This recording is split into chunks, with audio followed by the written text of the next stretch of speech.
আমাদের বিশেষজ্ঞদের আমরা মতামত পেয়েছি, বিশেষ করে ম্যাঙ্গো ক্যালেন্ডার প্রণয়নের ক্ষেত্রে আমাদের বিজ্ঞানীগণ, আমাদের কর্মকর্তাগণ এবং অন্য যারা কৃষক আছেন তাদের মতামত আমরা পেয়েছি। আমরা তাদের সার্বিক মতামতের আলোকে এবং বিগত 2 বছরের যে অভিজ্ঞতা, সেই অভিজ্ঞতার আলোকে আমরা এবছরও আমাদের চাঁপাইনবাবগঞ্জ জেলায় কোনো প্রকার ম্যাঙ্গো ক্যালেন্ডার প্রণয়ন করা হবে না। অর্থাৎ আম যখন পরিপুষ্ট হবে, আমাদের কৃষক ভাইয়েরা, আম চাষি ভাইয়েরা, তারা যখন বুঝছেন যে আম এখন পরিপুষ্ট হয়েছে, তখনই তারা গাছ থেকে আম পাড়বেন। বাংলাদেশের সিংহভাগ আম চাঁপাইনবাবগঞ্জে হয়। আমরা গত 2 বছরে আমের কোনো ক্যালেন্ডার রাখি না, এবং আমাদের চাঁপাইনবাবগঞ্জ জেলার ঐতিহ্য হচ্ছে যে আমাদের যে সুনাম আছে সারা বাংলাদেশ সহ সারা পৃথিবীতে, যে আমরা ভালো আম বাজারজাত করি। আমাদের উন্মুক্ত আম পাকলে আমরা বাজারজাত করব।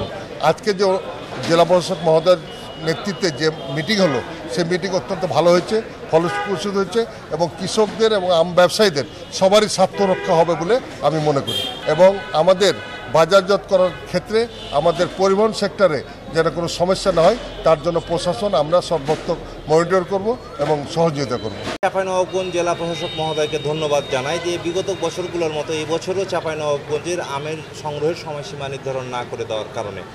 কারণ চাঁপাইনবাবগঞ্জের চাষিরা কিন্তু সারা বাংলাদেশে আম চাষ সম্প্রসারিত করেছে, এবং সারা বাংলাদেশে আপনি যেখানেই যাবেন যে আম চাষি, ব্যবসায়ী, বাগান মালিক যারা সব চাঁপাইনবাবগঞ্জের। তো যেহেতু ভৌগোলিক ও জলবায়ুগতভাবে চাঁপাইনবাবগঞ্জের আম কিন্তু অনেক লেটে যেহেতু পাকে, এবং যত বেশি লেটে যে জাতটি আম সংগ্রহ করা হয় সেই দামটি বেশি দামে বিক্রি করা যায়, সেহেতু চাষিরা কিন্তু অপরিপক্ক আম সংগ্রহ করার কোনো প্রশ্নই আসে না। এবং আরেকটি বিষয়, চাঁপাইনবাবগঞ্জের প্রশাসন সবসময় তৎপর কেউ যেন অপরিপক্ক আম সংগ্রহ করতে না পারে, এবং আমরা যারা আম উৎপাদক আছি, স্টেক হোল্ডার আছি, আমরা ইনশিওর করছি সারা বাংলাদেশের ভোক্তাদের জন্য আপনারা একেবারে পরিপক্ক এবং নিরাপদ আম পাবেন। সেই লক্ষ্যে আমরা প্রস্তুতি সম্পন্ন করছি। প্রশাসন এবং স্টেক হোল্ডারদের সাথে যে মত বিনিময় সভা হয়েছে, সেখানে স্টেক হোল্ডাররা বেশিরভাগই মতামত দিয়েছেন যে আম পাড়ার সময় যেন কোনো ক্যালেন্ডার না থাকে। প্রশাসন এবং সংশ্লিষ্ট বিভাগ তারা এই সিদ্ধান্ত নিয়েছেন যে তাদের মতামত বলাই সঠিক। এক্ষেত্রে যেটি ক্যালেন্ডার থাকছে না, আমরা এটাতে খুব খুশি হয়েছি।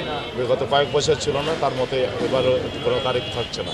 এবং ওজনের বিষয়ে যেটা হয়েছে সিদ্ধান্ত, সেটা হচ্ছে হাফ ডান। তবে কিছু কিছু বিষয়ে সুপারিশ গেছে, এটা আশা করি যে বাস্তবায়ন হবে, এবং উপজেলা প্রশাসন এটা দেখবেন যাতে ওজনের বিষয়টা একই থাকে। আমাদের দাবি ছিল সারা বাংলাদেশের সব আড়ত এবং আম বাজারে আমের ওজনটা যেন একই থাকে।